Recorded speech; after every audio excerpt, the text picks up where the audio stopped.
खूनी दुल्हन। आरती और विकास अपने माँ बाप के साथ दिल्ली में रहते हैं। जर्नलिस्ट होने की वजह से विकास को बहुत बार काम के लिए देर रात तक ऑफिस में रहना पड़ता है, जिस पर ज्यादातर आरती जाग कर उसका इंतजार करती रहती है। इसी तरह एक रात आरती विकास का इंतजार करते हुए घर की बालकनी में खड़ी होती है। इनकी जॉब तो जैसे मेरी सौतन बन गई है। मुझसे ज्यादा उसी के साथ टाइम स्पेंड करते हैं और हम यहाँ इंतजार करते हुए मर जाएं। अपने आप से ये सब बोलते हुए आरती की नजर मोहल्ले के कोने वाले घर पर पड़ती है, जिसकी लाइट्स ऑन देखकर वो हैरान रह जाती है। ये इस घर की लाइट्स कैसे ऑन हो सकती हैं? यहाँ तो सालों से कोई नहीं रहता। वो ये सोच ही रही होती है कि तभी उसे घर की खिड़की पर औरत की परछाई के साथ लाल चुन्नी दिखाई देती है, जिसे देख आरती डर से चिल्लाने लगती है। भूत! कोने वाले घर में भूत है! आरती की आवाज सुन उसके घर वालों के साथ मोहल्ले के लोग भी अपनी बालकनी में निकल आते हैं। अरे क्या हुआ? आधी रात में बावरों की तरह क्यों चिल्ला रही है? भूत! वहाँ भूत है! आरती की बात से सब उस घर की तरफ देखने लगते हैं, लेकिन वहाँ कुछ नहीं होता। भाभी जी, लगता है आपने सपना देखा होगा। मैं बालकनी में खड़ी होकर सोऊंगी क्या? बता रही हूँ, अपनी आंखों से देखा है। घर की लाइट्स ऑन थी और वहाँ किसी का साया भी था। अरे तुम अक्सर विकास भैया के इंतजार में देर रात तक जागती हो ना, क्या पता नींद पूरी नहीं होने की वजह से कोई भ्रम हुआ हो। मोहल्ले के सब लोग और आरती के सास ससुर उसे समझा ही रहे होते हैं कि अचानक उसी घर से किसी औरत के गाने की आवाज सुनाई देती है। आजा ओ मेरे प्रियतम आजा। आवाज सुन सब हैरानी और कंफ्यूजन से उस घर की तरफ देखने लगते हैं कि तभी उन्हें लाल जोड़े में औरत का साया वहां दिखता है, जिसे देख पूरा मोहल्ला सकते में आ जाता है। अरे ये तो कोई दुल्हन है। अरे नहीं नहीं, भूत नहीं है। अरे फिर तो पक्का तेरी दुल्हन है।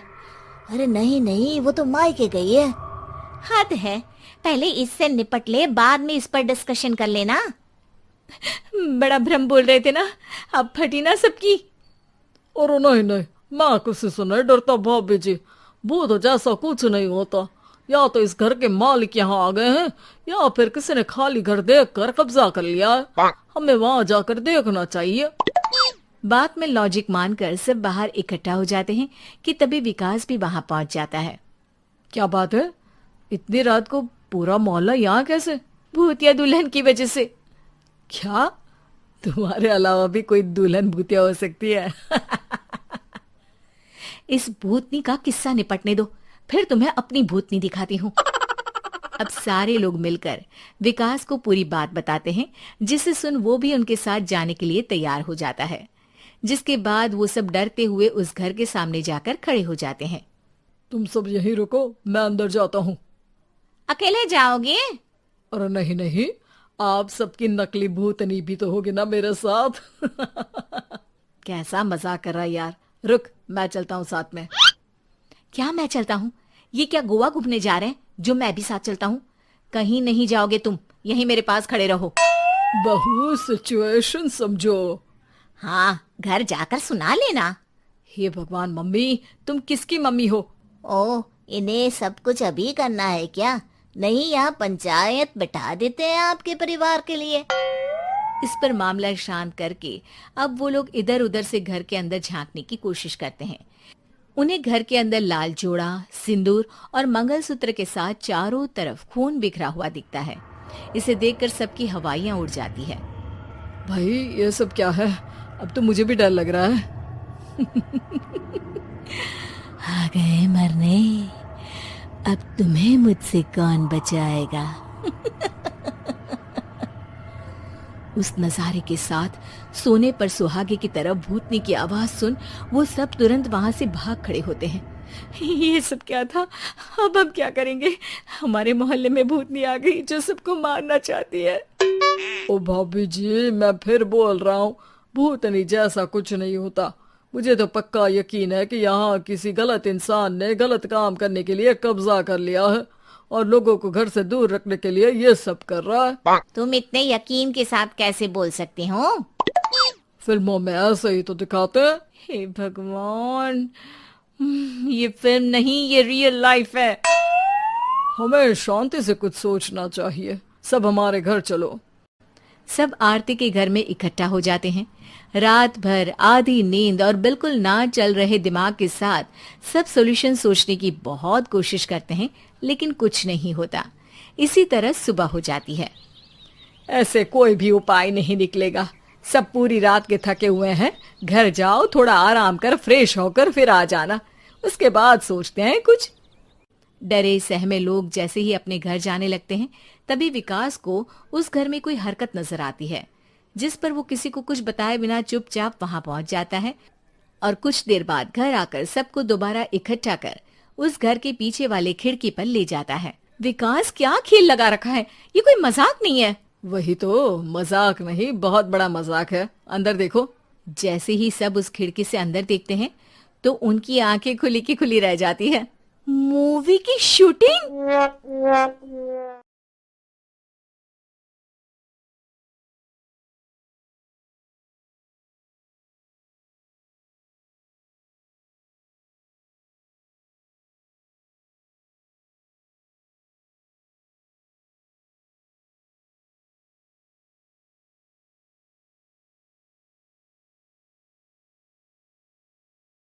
गंवार सास। ममता ने अपने बेटे को पढ़ा लिखाकर बड़ा आदमी बनाया। अब वो शहर में अपने परिवार के साथ रहता है। एक दिन ममता का बेटा रोहन अपनी पत्नी आलिया से कहता है, अरे आलिया, सुनो, माँ अब से गांव में नहीं रहेगी। वो हमारे साथ यहीं रहेंगी शहर में। उनका कमरा आज नौकर से बोलकर अच्छे से साफ करवा देना। ओह, आज तो मेरी किटी पार्टी है, फिर मुझे जिम और फिर शॉपिंग। ठीक है, कल करवा दूंगी। अच्छा, लेकिन माँ के सामने ये कपड़े नहीं चलेंगे। हाँ, तुम्हें साड़ी या सूट पहनना होगा। अरे बिल्कुल भी नहीं। मेरे मम्मी पापा ने इतना पैसा लगाकर शादी इसलिए नहीं की थी कि मैं अपनी मर्जी के कपड़े पहन ओढ़ भी ना सकूं। अरे चलो, गुस्सा मत हो, लेकिन कुछ दिन तो माँ की खुशी के लिए कर सकती हो ना। लेकिन आलिया मानती नहीं। माँ आती है सिंपल सी साड़ी, झोला और चप्पल पहनकर। अरे रोहन, मैं इनके साथ कैसे रहूंगी? मेरी फ्रेंड्स क्या कहेंगी? ये तो पूरी गंवार लग रही है। आलिया, माँ गांव में रहती थी इसलिए ऐसी हैं। तुम आज ही माँ के साथ जाकर उनकी पसंद की शॉपिंग करवा देना। इनके साथ घर के अंदर रहना मुश्किल है, बाहर तो मैं कभी भी ना जाऊं। रोहन को आलिया पर गुस्सा आ जाता है। माँ, ओ माँ। हाँ बेटा। वो माँ को ले जाने के लिए उनका हाथ पकड़ता है कि अरे माँ, तेरे हाथ अभी तक इतने कड़े हैं, तूने इसका कोई इलाज नहीं किया? अरे बेटा, इसका कोई इलाज नहीं। वैसे भी मुझे कोई शर्म नहीं कि मेरे हाथ मुलायम नहीं है, क्योंकि इन्हीं हाथों से मेहनत कर मैंने तुझे बनाया है बेटा। अगले दिन, माँ, मैं ऑफिस जा रहा हूँ। कुछ लाना हो तो आलिया को बोलकर फोन करवा देना।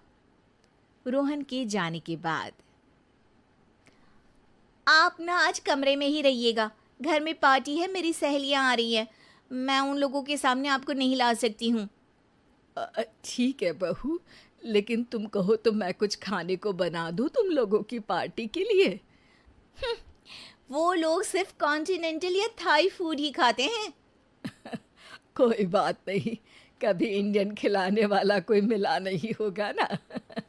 मैं बनाकर कमरे में चली जाऊंगी। जैसे आपकी मर्जी। आलिया के घर उसकी दोस्त आती हैं, पार्टी होती है। अरे वाह आलिया, ये क्या है खाने में? बड़ा ही स्वादिष्ट है यार, इसकी रेसिपी मुझे चाहिए। हाँ, और ये दाल, ओ माय गॉड, मैंने तो किसी 5 स्टार में भी ऐसी दाल नहीं खाई है यार। तू कुक को यहाँ बुलाना। अब आलिया घबरा जाती है। हाँ हाँ हाँ, क्यों नहीं, माँ जी जरा बाहर आइए। आलिया की सास सिंपल सी साड़ी और गांव के अंदाज में आती है। अरे बहू, क्या हुआ? खाना पसंद नहीं आया क्या? बहू? अरे ये गांव से दिखने वाली औरत तुम्हें बहू क्यों बोल रही है? कौन है ये? वो हमारी नई नौकरानी है। सास बहू की बात सुनकर बहुत दुखी हो जाती है।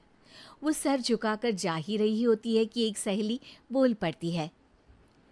अरे कहाँ जा रही हैं माँ जी?